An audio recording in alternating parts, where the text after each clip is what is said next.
You ask Tiger to solve. This deals with linear equations with one unknown. The final result is p equals -4. Let's solve it step by step. Group all p terms on the left side of the equation. Subtract 9p from both sides. Group like terms. Simplify the arithmetic.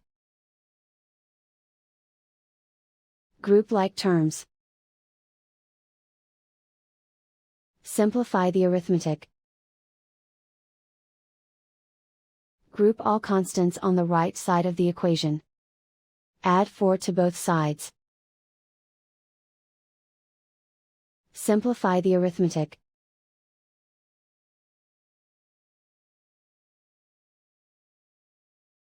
Isolate the p. Divide both sides by -2. Cancel out the negatives.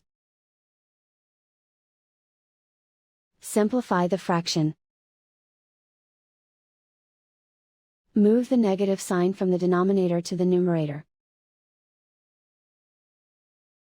Find the greatest common factor of the numerator and denominator. Factor out and cancel the greatest common factor.